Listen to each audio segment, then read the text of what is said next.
is another GG33 podcast, and today we have a holistic medicine expert. My man Troy, let's get right into it. Who are you? What do you do? And exactly why the hell should people listen to you? That's a great question. Well, I'm Troy Casey, the certified health nut. I've created that moniker for the last 20 years on social media. I was sitting in the Amazon rainforest drinking ayahuasca with the Shipibo Indians, and I had a huge heart opening. And I just realized the way of the world at the time. It was 2006. We had just started the Iraq War. I knew that there was so much BS around that.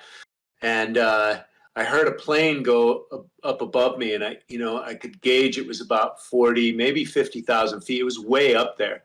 And most commercial jetliners, I think they fly as high as 35, 40,000 feet, right around there. And it was way up there. And I hadn't heard a plane in a couple of weeks. I was sitting in the Amazon. And I just started thinking about the people getting bombs dropped on them in Iraq and how terrible that is. And the oil exploration was one of the number one deforestation components in the Amazon. And I was really guided to make a difference in this world.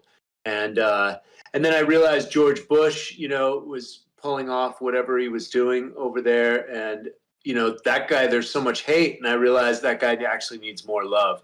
And so for the last 20 years or so on social media, I've been doing my best to raise awareness at the same time as cheering human beings on. How do we expect the world to be healthy if we are not healthy ourselves? As above, so below is the natural law of correspondence. And so it's time to take care of our own real estate, our side of the street, if you will. And so I've been teaching various components of that on my social media over the years. And so holistic health is mental, emotional, physical, and spiritual.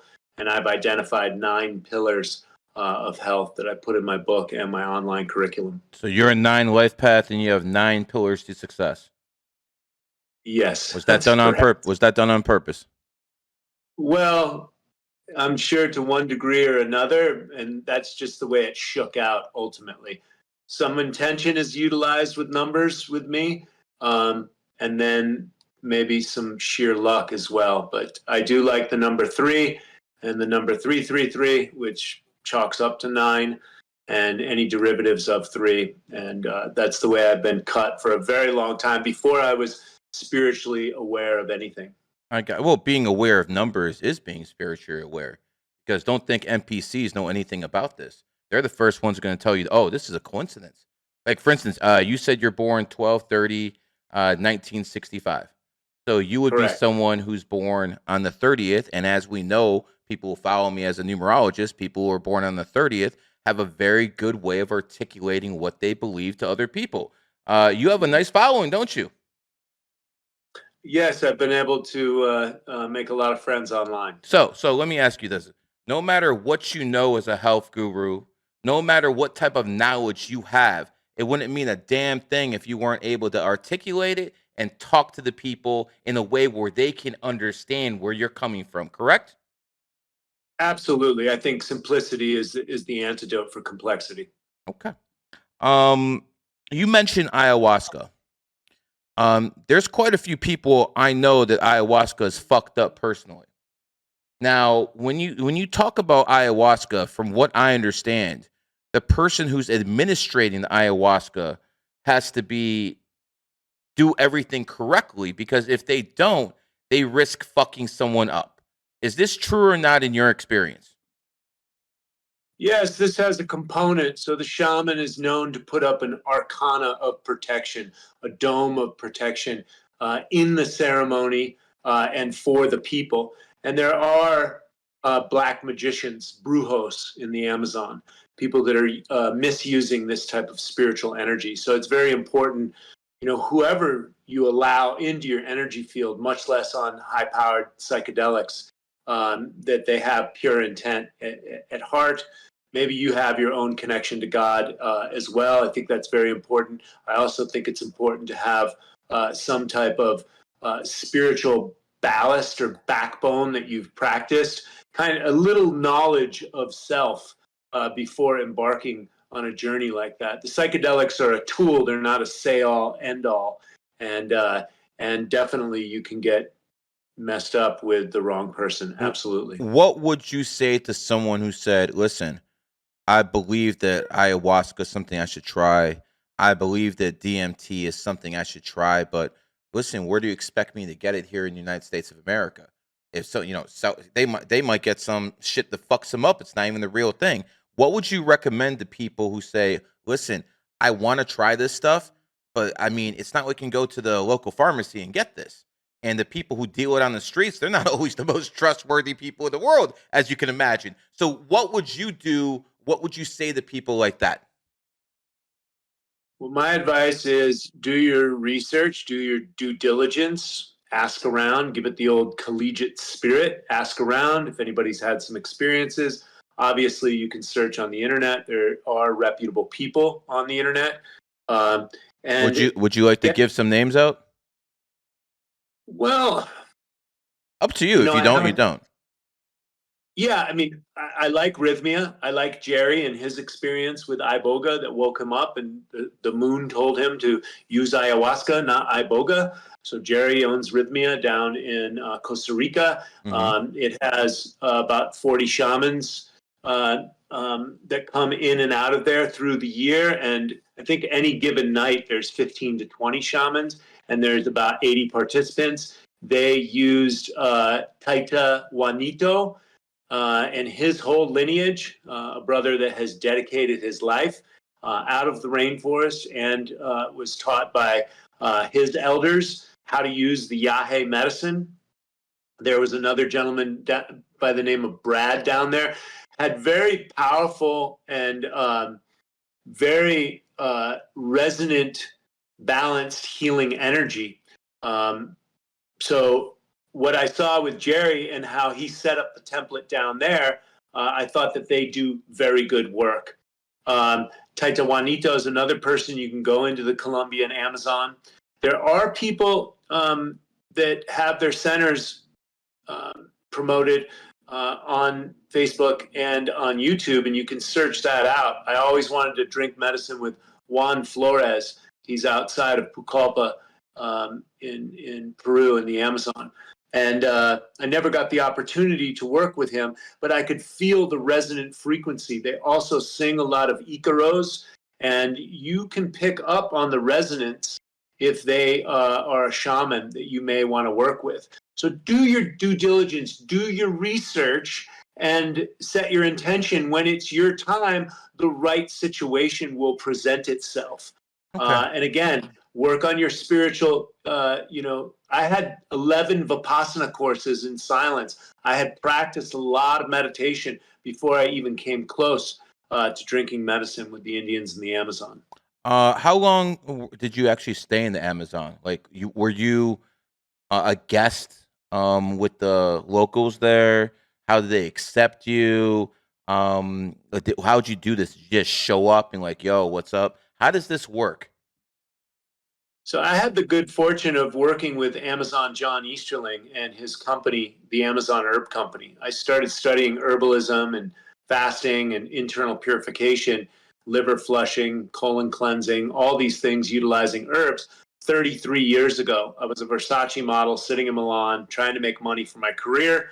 And I got into fasting and herbs. And fast forward about 10 or 15 years later, somebody turned me on to the herbs of the Amazon rainforest from the Amazon Herb Company. I started putting these things into my body. That gave me another level of an awakening, another level.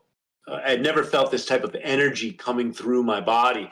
And so I joined that company and I started representing those herbs. And I went down to the Amazon rainforest with John Easterling to meet the vendors for that company. There was a camu camu plantation down there where we got the highest concentrated source of vitamin C for our skincare line, as well as very high-powered dried camu camu. And so I got to meet the vendors in Pucallpa, and then we went very far upriver to a place called Porvenir, and This place in particular, John Easterling was looking for the lost cities of El Dorado, the lost cities of gold. And he had contracted Rocky Mountain spotted fever, and it developed into hepatitis. And he was on his deathbed in a dugout canoe paddling up the rainforest. Greed is a motherfucker, isn't it? Greed lowers your energy, doesn't it? Well, it certainly can. And so I think John had more of the bug of just exploration. And so what he realized, the true treasure he was looking for, he was cutting down with machetes, going through the jungle. And so they gave him some ayahuasca, but more importantly, they gave him cat's claw, uña de gato, paw de arco, very antiviral, antibacterial plants. And this saved his life. He was on his deathbed with Rocky Mountain spotted fever. And so he came out of the jungle and brought bags of herbs to a doctor's conference. And so I went up to that village, Porvenir Village, with him, and was accepted. You know, the Indians are very, very sweet, people. And so very demure and kind of. They welcomed you, a white man, with open arms? Absolutely. Yeah, Huh. It was a very, very endearing experience. Now, don't forget, it's the Amazon. So if they don't like you, they'll tie you up and chop you up and just bury you. And you've seen that too. Well, I haven't seen that, but I've heard stories. My mentor down there was the gringo shaman, Scott Peterson, and he didn't fuck around. He had automatic weapons down there. And, there's coca traders down there out of work, right? And of course. So it can be a very dangerous place, although it's very sensual and tropical, and the people, it's not modern day society. Yeah. You literally live in a hut with like no electricity, correct? Yes, he had some solar out there, but yes, I lived in quite a nice hut actually down there, and I worked with that company for about 8 or 9 years, and I would travel back and forth and do my own expeditions, as well as bring some other pilgrims down there that wanted to drink ayahuasca. So when you're down there, who protects you? Who makes sure nothing happens to you because you're a stranger in a foreign land? Do they have police people there, or are these people so morally correct, so morally conscious that nothing like that would happen? I didn't really feel that threatened in Peru whatsoever. Mhm. But I was also when I went to Pucallpa, I was with a family, and they were leaders in the community. They were That makes sense. curanderos. Mhm. And so nobody messed with me. Nobody came out to their land. They had a hut, a maloca, where they administered the ayahuasca, and I stayed there overnight. Their family came out and cooked for me. It was I love Latin America, for that reason. Now, I didn't get too close to them, and they do treat you a little bit like an ATM, and they do try and work you for money, and so you have to balance that.